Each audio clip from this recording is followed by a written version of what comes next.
had a very difficult stretch, but you continue to perform at a high level. How are you able to get to your game? Basketball when I'm on the court.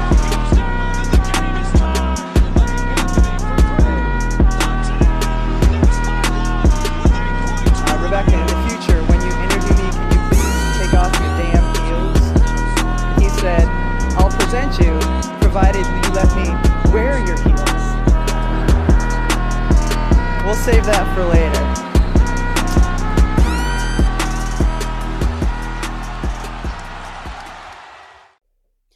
Boa tarde, boa noite. Let's go Celtics, né? Finalmente acabou. A gente ama a NBA, a gente ama o basquete, mas também é muito boa a sensação de quando acaba. E digo mais, é muito boa a sensação de quando acaba com a gente tendo experienciado uma das temporadas mais legais, assim, da história da NBA das Minas, uma das melhores formações que a gente já teve, conhecendo tanta gente legal como a gente conheceu e podendo estar nós 4 juntas para celebrar nessa final. Mas mais legal do que isso é ver que agora, se a gente somar as 4 integrantes do NBA das Minas, nós temos um total de 19 títulos.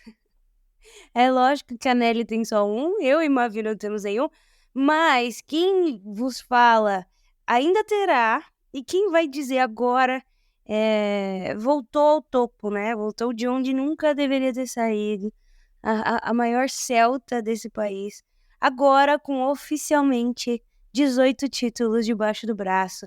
Boa tarde, Drica Varini. Como foi sua noite de sono pós-título?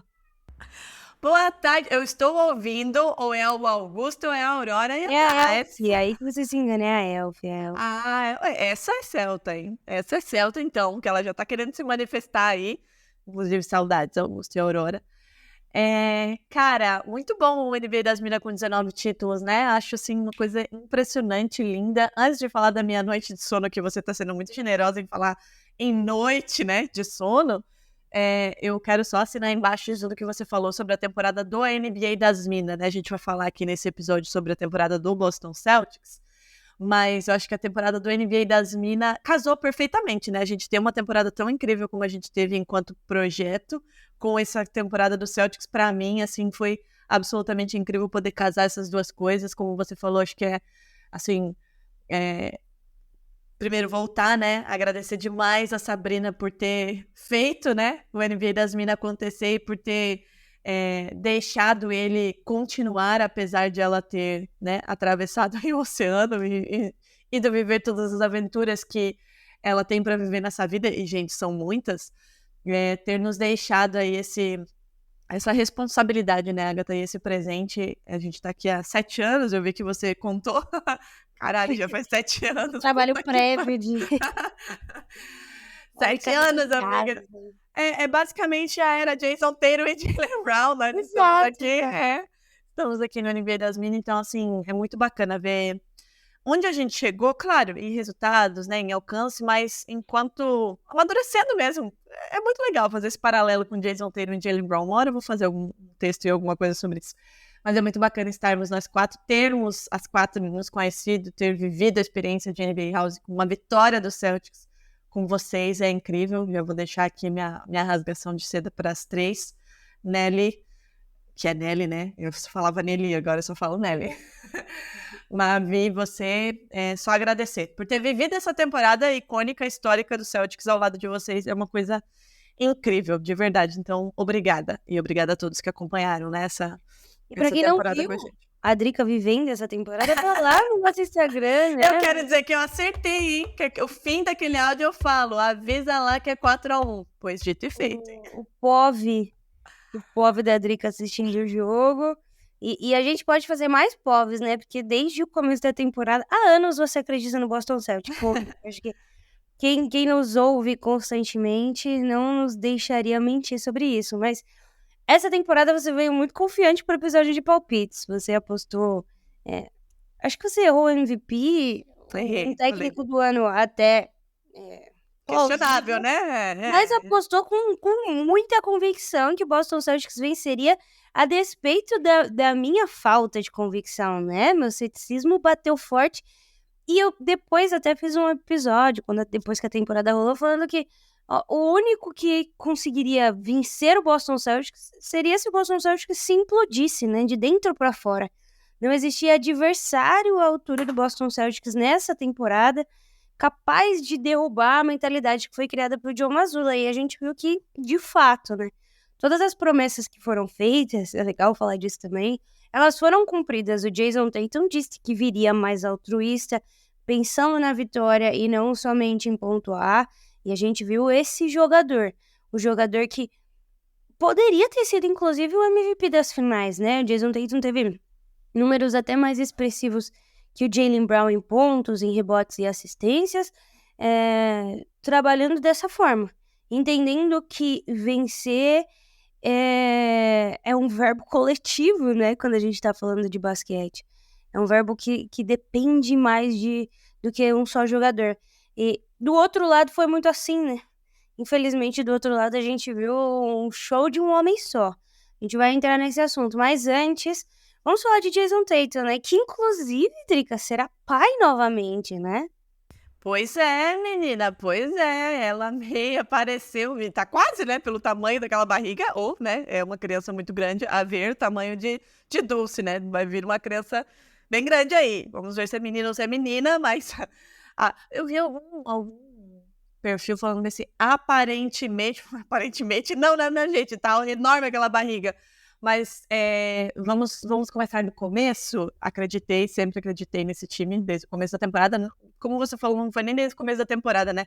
Há muitos anos, briguei com muita gente para defender esses dois e não me arrependo nem um pouco mesmo. A gente sabia que isso aconteceria mais cedo ou mais tarde, apesar de todas as críticas.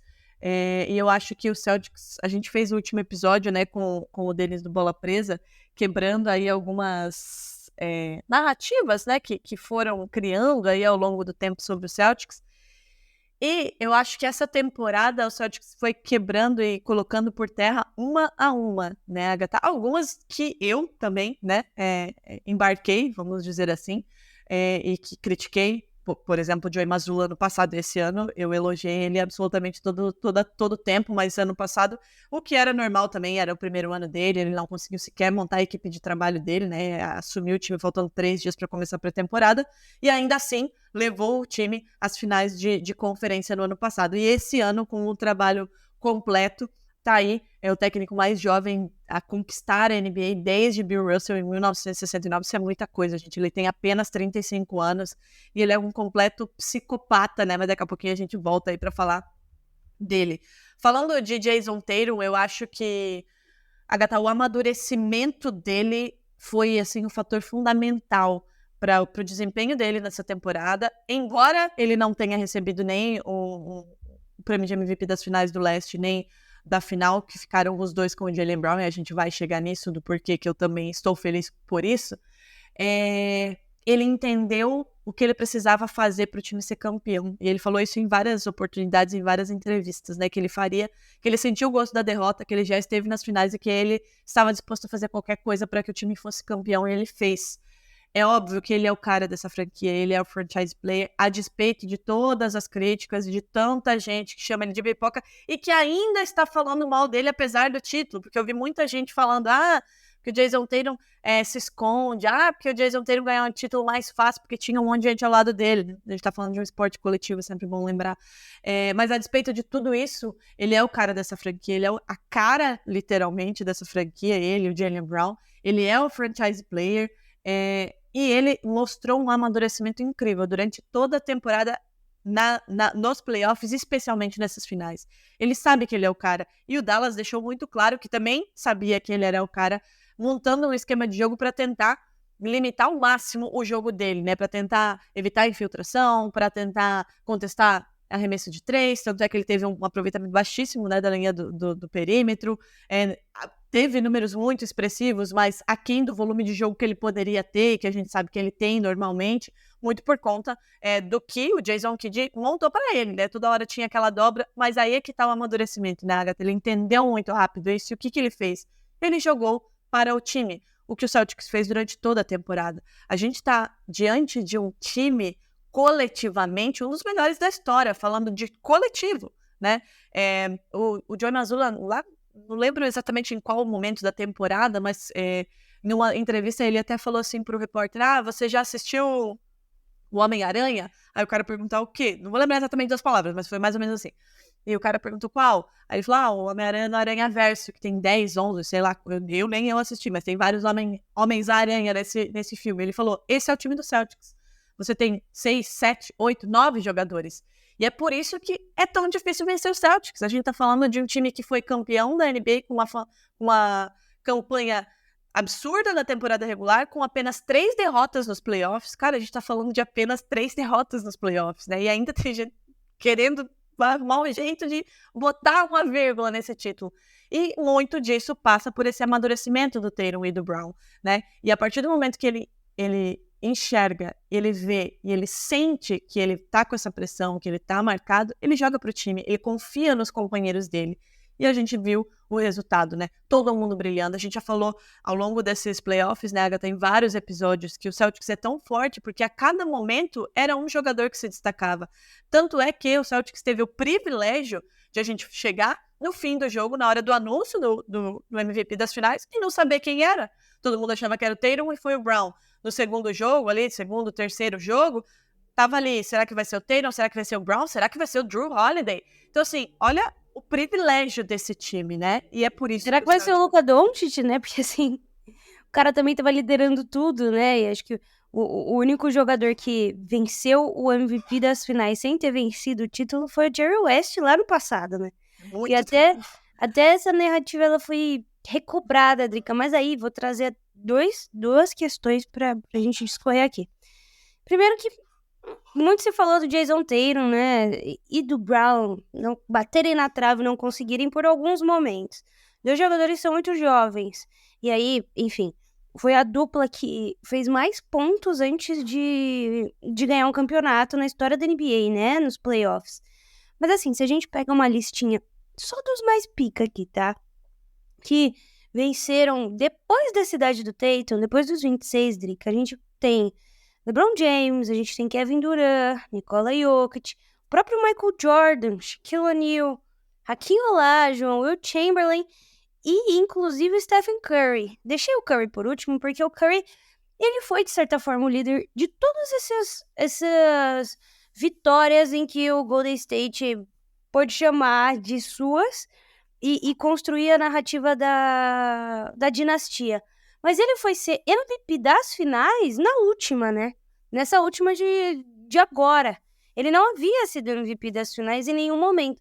E era, acho que, a única coisa que faltava e que dava arma pra galera falar alguma coisa do Curry, né? Diminuir ele de alguma forma. Mas, sobre o Boston Celtics como coletivo dentro dos playoffs, foi o segundo time dentro dessa como que eu posso falar? Dessa configuração de playoffs que começou em 2002 a perder apenas 3 jogos de playoff. É um dos 8 times da história da NBA a ter uma média de vitória de mais de 10 pontos, tanto na temporada regular quanto nos playoffs, né? E a gente tá falando de um time que fez uma porcentagem de 79% de vitórias.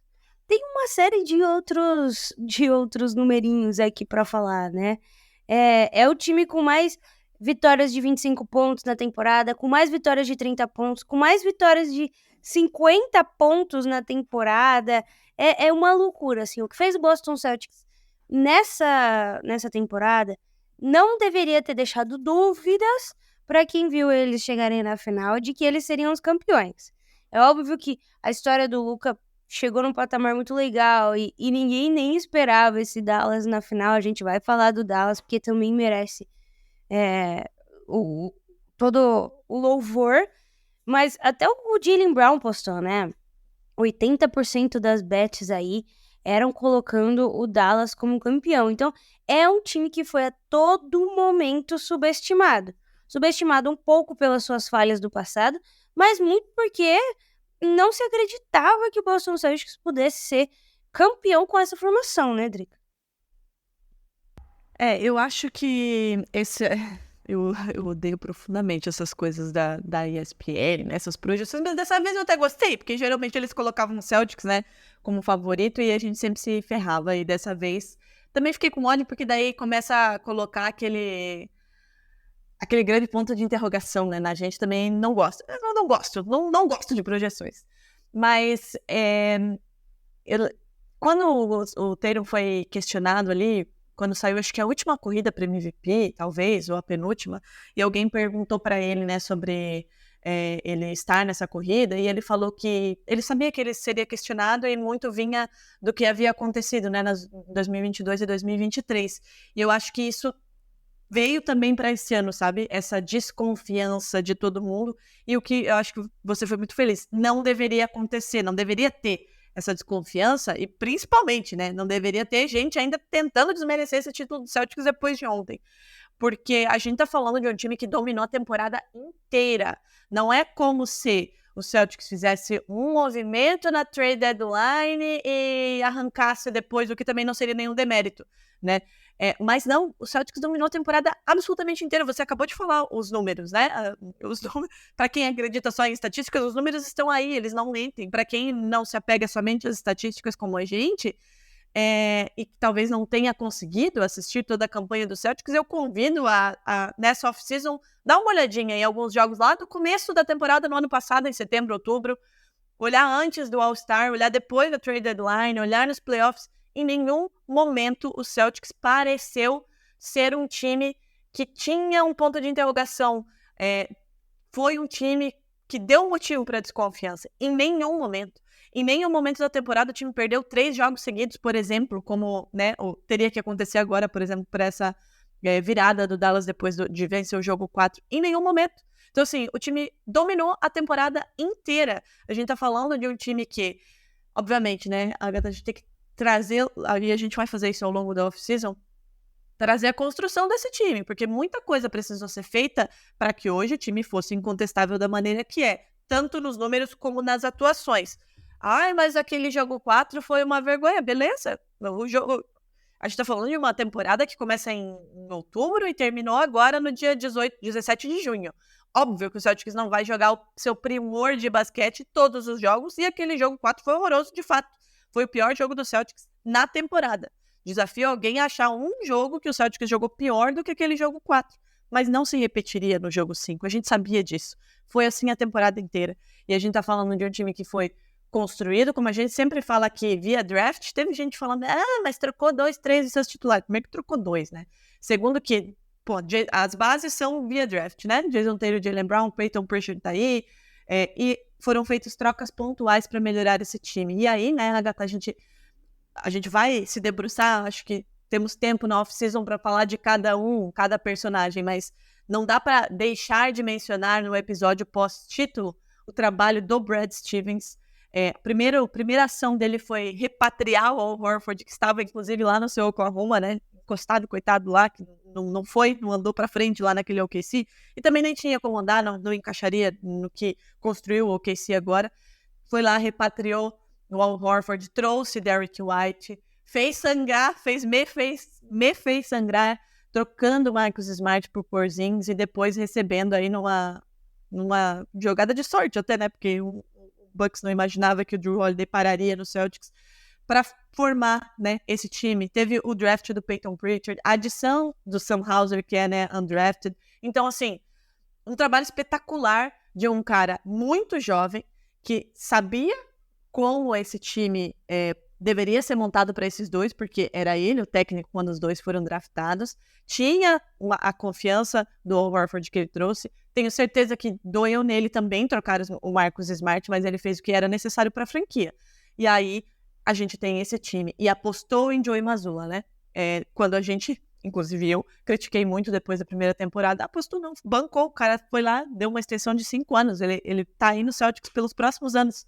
E ele mostrou, né, tudo isso, o trabalho dele. É um cara muito estudioso, é um cara que tem um modelo de jogo coletivo e transformou o Celtics no que ele é agora. Com esse time de fato coletivo, com esse basquete bonito de se assistir, né? Que é um time que a todo momento procura vantagens, procura desequilíbrio na defesa. Ele falou, né, que conversa com o Pep Guardiola. Imagina você pegar um telefone, passar na mão no telefone, oi, Pepe, beleza? Passa umas dicas aí. A todo momento procurando o desequilíbrio, né, defensivo do adversário, procurando melhorar arremesso. Nem sempre vai acontecer. Erros acontecem também, né, na execução. Mas, via de regra, esse é o basquete do Celtics. É bonito de se assistir. Então, acho que trabalho de Brad Stevens, trabalho de Joey Mazzulla, trabalho de quem passou pelo Celtics e foi fundamental na construção desses dois, principalmente, né, que estão aí desde 2016, 2017. Marcus Smart, gostaria de estar aqui, porque muito do potencial defensivo desses dois aconteceu com o Marcus Smart e foi se lapidando ao longo do tempo. Então, é uma construção que não é de hoje, né? Começou lá atrás, bem lá atrás mesmo, né, quando trocaram o Big Three por picks que se transformaram em Jason Tatum e Jaylen Brown, e a paciência, é o que a gente sempre fala aqui das nossas duas franquias, dos nossos dois times, né, Agatha? É a paciência de acreditar nesse processo de construir as suas estrelas dentro de casa e de fazer movimentos precisos e pontuais para fortalecer o time. E o Brad Stevens fez isso com maestria. Ele não trouxe nenhuma grande estrela. Derrick White não é considerado uma estrela, nunca foi, é um jogador confiável, sim, mas nunca foi considerado uma estrela. Jrue Holiday, tem muita gente que considerava ele muito trocável, tanto é que ele foi trocado. Porzingis, todo mundo com muitas dúvidas, inclusive eu, e parte dessas dúvidas se provaram, né? Que a minha maior dúvida era, será que ele vai continuar saudável? Vai ter capacidade de estar saudável durante a temporada? E ele se machucou nos playoffs, mas quando esteve à disposição, foi muito importante. Então, eu acho que esse título do Celtics é muito incontestável por campanha, por números, por desempenho, por basquete jogado, por gestão, por administração de tempo e de saúde de jogadores, coisa que o Celtics sempre sofreu muito, inclusive na final de 2022 e ano passado naquela infelicidade do Tatum, mas esse ano todo mundo chegou bem, à exceção do Porzingis, que também teve ali uma infelicidade depois, mas todo mundo chegou bem. Por quê? Porque o time soube rodar bem esse elenco, soube não poupar, porque, por exemplo, o Jason Tatum nunca perdeu um jogo de playoffs na vida dele, ele é o cara que ele gosta de estar ali sempre, mas que soube administrar, né, dosar muito bem para que todo mundo chegasse inteiro no momento que precisava chegar inteiro. Então eu acho que são muitos, muitos fatores e para mim é inconcebível que alguém questione esse título. Claro, existe rivalidade, vai ter uma zoadinha aqui, outra ali, mas falar sério que esse título de alguma maneira pode ser contestado, para mim, assim, é muito absurdo. E eu não falo de verdade como torcedora, porque como torcedora eu já não gosto dos haters que estão zoando. Mas falando, analisando mesmo, é impossível alguém questionar esse título do Celtics. Mas impossível não é, Drica. Sinto te informar, mas em todos os títulos sempre tem alguém que sai amargurado, né? Ah, não, sim, mas eu digo, falando sério, sem emoção, não tem como contestar. É incontestável, o time foi dominante do começo. Não, é incontestável, mas pelo bem da narrativa, pelo Sempre bem vai ter do alguém pra encher o saco. engajamento, pelo bem da necessidade de ser o do contra e de chamar atenção, porque, sei lá, às vezes a pessoa não consegue chamar a atenção de ninguém na vida real, e aí precisa chamar atenção na internet. Existem essas pessoas que vão questionar, como questionaram todos os outros títulos, né? E aí, esse questionamento de, o Jason Tatum só ganhou porque o time era muito bom, é basicamente questionar todas as dinastias, né? Que foram dinastias porque o time todo era muito bom. Então, o Jordan não era tão bom assim porque tinha o Pippen, tinha o Rodman do lado. O Curry não era tão bom porque tinha o Klay Thompson, tinha o Kevin Durant. Grandes times e dinastias só são isso tudo porque o time como um coletivo é completamente capaz, né? Completamente determinado e acima da média. Todos os jogadores, não é um jogador que carrega esse título. Então, vão existir narrativas que diminuem, que deixam esse título, de certa forma, menor, mas o que importa é que o banner vai subir, né, Drica? O anel vai ser feito, o Boston Celtics vai ter 18 títulos, e é isso, como fizeram também na bolha, porque era bolha em um período muito difícil, mentalmente, fisicamente, para os jogadores em que o Lakers venceu. Então, assim, sempre tem um amargurado ou outro, né? Em que leva o basquete não como uma paixão, um esporte a ser apreciado, mas tem seus favoritos e aí vive nessa dicotomia entre bem e mal, né? O mal venceu, quem venceu, e se o mal venceu, ele venceu porque alguma força agiu em prol dele, né? E nunca é por mérito próprio. Então, a gente vai ouvir. Mas é a serenidade no olhar de quem vai fazer mais uma tatuagem, né, Drica? De quem vai. Inclusive, Diga, vou dar diga. muito trabalho pra minha tatuadora, né? Porque eu não. Assim, ó, gente, me ajudem. É muita coisa na minha cabeça, são muitos elementos, muitas coisas, e assim, o espaço não é grande, né? Já não tem muito espaço nesse corpo aqui pra tatuagem. Eu falei Eu. pra Drica fechar as costas, né? Não, também não. São 18 títulos, faz todos os banners lá. Ai, que É o horror. seu pulo, mas é isso, e eu fico feliz.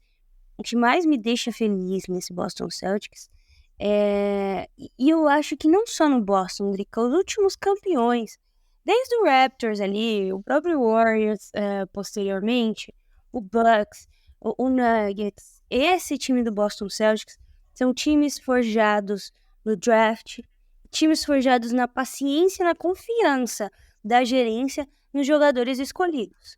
Um trabalho incrível de scout, obviamente, que permite que essas franquias tenham paciência.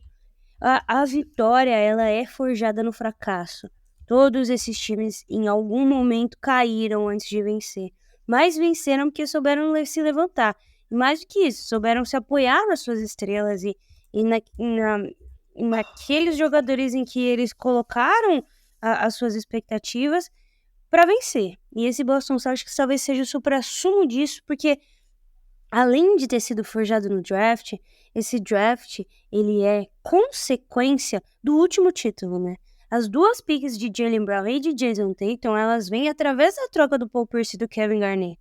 É a continuidade de um projeto, é quase como se nenhum tempo tivesse passado, né? Então, é mais uma vez mostrando o trabalho sério que o Boston Celtics faz desde o início dos tempos. E tava no hiato grande, né? Acho que desde 86 para 2008 foi muito tempo, não deveria ter sido todo esse tempo. Também foi bastante tempo até agora, mas assim, a gente sente olhando para esse time, a gente já discutiu isso um pouco do ponto de vista do aspecto de salários e tudo mais, que é um time que consegue ganhar mais uns 2 títulos em sequência, né? Se manter essa cabeça e enfim, todas as questões. São muitas variáveis, mas é um time que vai sempre estar disputando tudo isso. Então, isso que me deixa feliz, e mais que feliz, né, Drica? Me deixa esperançosa.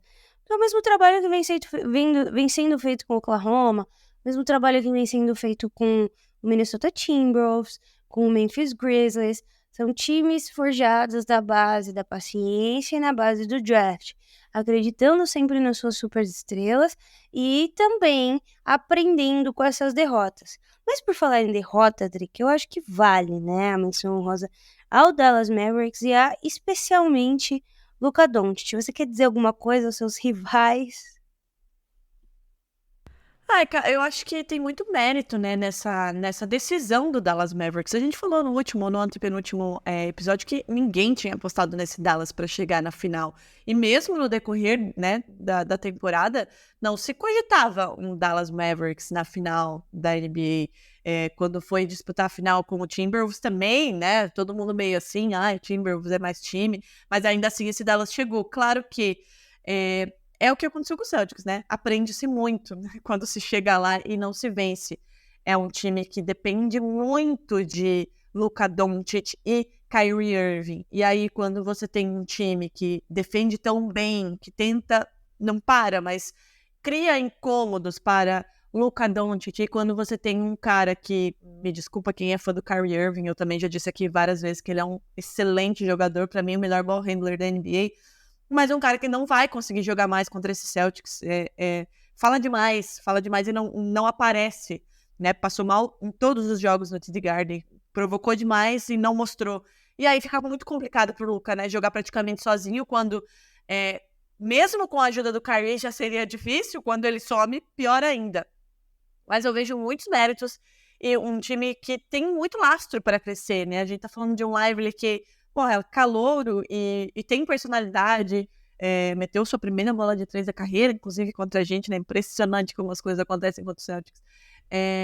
E que tem muito lastro para crescer. E assim, claro que a pressão em cima do Luka vai crescer, né? Porque é o que aconteceu com o Tatum e vai acontecer com ele. Esteve lá. O que falta? O que precisa? Será que chega lá e não consegue? Mas é um cara de muita personalidade, né? Jogou onde jogou, na Europa, enfim. Não jogou bem ontem, mas também não estava 100%. É um time que tem muitas qualidades, que tem peças importantes. Um Gafford que foi muito bem, como eu falei, o Lively, que foi muito bem. O PJ Washington que também foi muito bem. Eu acho que existe ali algo a ser trabalhado. De novo, eles chegam numa final de NBA contra um time que já está muito consolidado, né? Que era realmente o melhor time da NBA. E não é demérito perder por um 4-1 para esse Celtics, olhando para tudo isso que a gente falou agora e essa dominância do Celtics. Mas precisa aprender com os erros, né? Precisa, de fato, amadurecer, como aconteceu com o Celtics. E aí, enfim, eu vi o Luizinho escrever um texto muito importante sobre o Luka, né? E eu concordo em gênero, número e grau. É um jogador que já é vitorioso, já falei disso aqui, é um jogador que já venceu muito fora da NBA. Mas, enfim, o formato da NBA é um pouco mais impiedoso de certa forma. A forma como os times se montam também é muito diferente. Não basta apenas contratar um jogador, né? Todos os cálculos precisam bater de contrato, de salário, de draft e tudo mais. E esse novo CBA vem para dificultar ainda mais essa situação. Mas o trabalho que o Dallas fez nessa trade deadline, nessa temporada, dá um sopro de esperança, tanto para o Luka quanto para os seus torcedores, em acreditar que tem muito mais por vir, né? Que não são muitas peças que faltam, mas ainda faltam.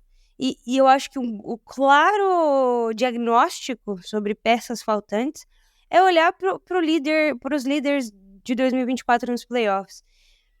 E aí, eu acho que é impossível diminuir o Luka Doncic quando a gente olha para isso, Drica. Os líderes em geral, dos playoffs. Em pontos, Luka Doncic. Em rebotes, Luka Doncic. Em assistências, Luka Doncic. Em roubo de bola, Luka Doncic. Em 3 pontos feitos, Luka Doncic. Em field goal, Luka Doncic. É um fenômeno. Qualquer pessoa que ache o contrário também está indo contra números, contra a verdade, contra a razão.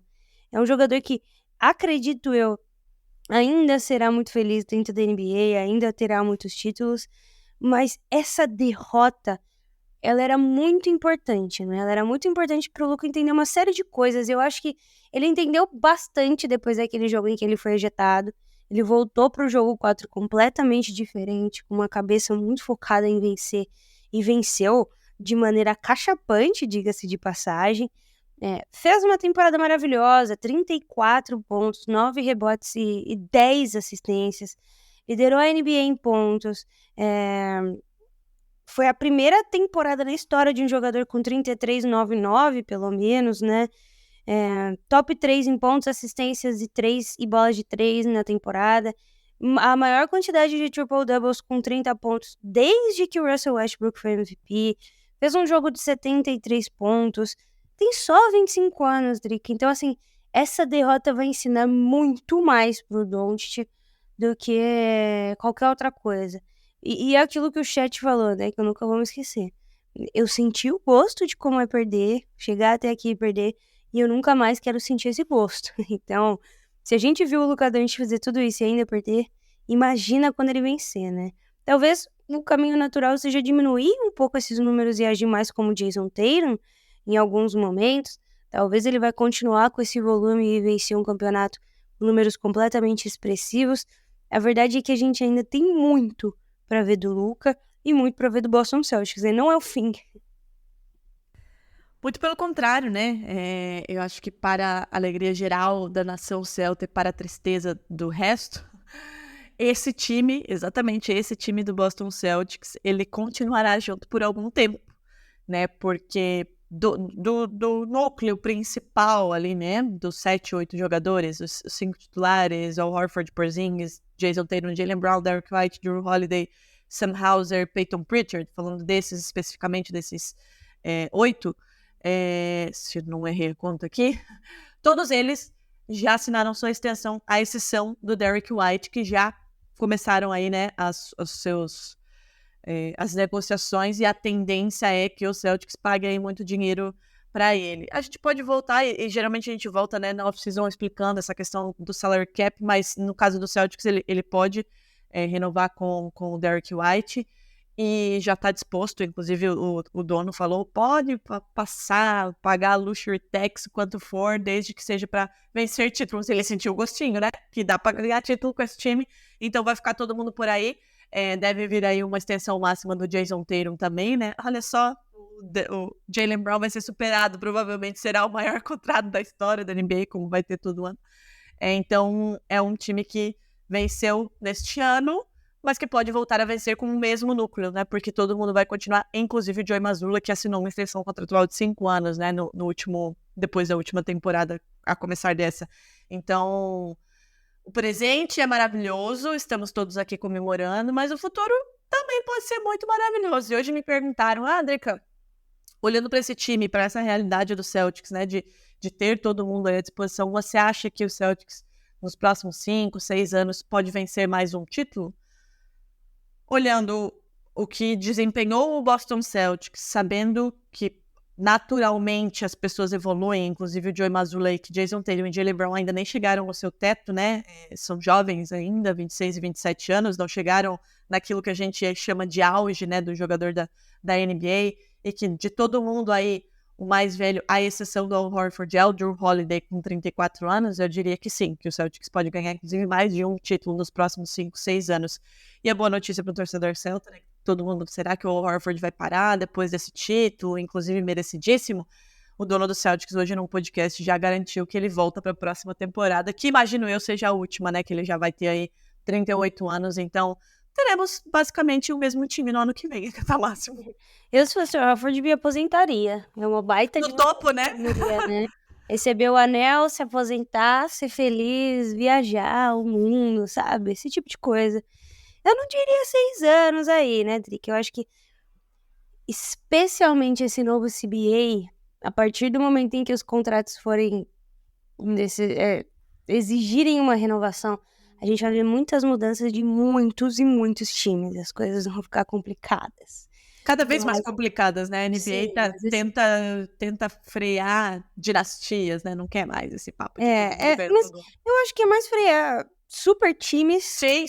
adquiridos do que super times montados. Construídos, né? sim. Exato, então o Boston Celtics tem uma janela aí. Mas essa janela, ela é complicada, né, Drica? Porque vem do outro lado um Oklahoma, que aí. Eu acho que a gente ainda há de se encontrar nas finais. Ai, vai ser épico, né? Será épico. O caminho é o mesmo, né, Agatha? Como a gente sempre disse aqui, o método de trabalho das duas franquias é muito, muito semelhante. Construir seus times aí, suas estrelas em casa, obviamente que, né, tem trocas pontuais, mas via de regra, a base sempre vem de casa e a tendência é sucesso, como a gente sempre fala aqui. E a gente fica feliz quando isso acontece, né? Aconteceu com o Warriors, agora aconteceu com o Celtics e vai acontecer com o OKC também. Vai, Drica, vai acontecer. Então é isso, parabéns, né? Conseguimos, finalmente. Me sinto parte dessa vitória do Boston Celtics, porque gosto demais. Você sabe, eu corneto, eu duvido, mas eu sempre admiro aposta contra o trabalho exercido pelo Boston, né?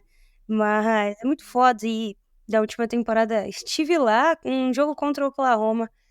E eu tenho um carinho especial por uma franquia que é tão importante. Pra mim, é a mais importante da história da NBA, tá? Não vou mentir, não. Muito obrigada pelo bom senso. Esse posto. E a gente volta, né? Ainda não sairemos de férias, ainda temos algumas coisas preparadas para essa campanha vitoriosa do Boston Celtics e para nossa temporada, que foi incrível. Diga-se de passagem, ontem o título do Boston não foi o único título da noite, né? Diga lá! A NBA das Minas venceu a Copa Rivalry, gostaria de dizer, Terminamos em primeiro lugar, ainda não saiu o post oficial, mas quando sair faremos questão de compartilhar. E ganhamos 5 mil doletas para doar para uma instituição de caridade, que ainda iremos escolher com calma, a ver as regras aí de toda a competição. Mas estamos muito felizes, né? 2 títulos em um dia não é para qualquer um. Não é para qualquer um. 2 títulos muito comemorados. E como você falou, teremos muito ainda para falar desse Celtics e afins. Inclusive, acabou de pular aqui na minha timeline do Twitter o Drew Holiday falando Drew, two time. Eu ainda não acredito que me deram esse homem, gente, pelo amor de Deus. Teremos muito ainda para falar antes da nossa pausa, né? Que a gente também faz uma pausinha, mas é uma coisa rápida também, até porque, né, a Agatha tem Olimpíadas, daqui a pouco tem WNBA rolando, e daqui a pouco já tem semana que vem? Não, na outra. Draft, dia 30, quando que é? É na semana que vem? Não, é na outra, né? Eu tô meio perdida. Isso aí já. é com a Nelly, né? Isso não me pertence, no caso, né? Eu ainda tô na loteria, né? Eu ainda tô na loteria, mas não tenho... A última vez que isso me pertenceu, me deu Jason Tatum e Jaylen Brown, né? É dia 30, então é na outra semana ainda, tem draft, tem free agency, tem Bronny James, LeBron, tem muita coisa, mas daqui a pouco a gente faz uma pausa aí de uma semaninha e meia, 2. Mas antes disso, teremos muita coisa para falar e a gente espera vocês no próximo episódio, né, Agatha? Algum outro recado paroquial? Continuamos vivas, continuamos aqui, sigam a gente nas redes sociais, acompanhem o nosso trabalho, agradecer também, né? Quem passou a temporada inteira com a gente, nos ouvindo, curtindo aí o que a gente fala, às vezes puxando a orelha. Viremos por mais, isso daí é uma promessa, viremos por muito mais. É isso. Então, muito obrigada a quem torceu para o Boston Celtics. Quem não torceu, azar, vá dormir com a orelha quente, porque somos campeões da NBA e voltaremos no próximo episódio, que é daqui a alguns dias. Beijo!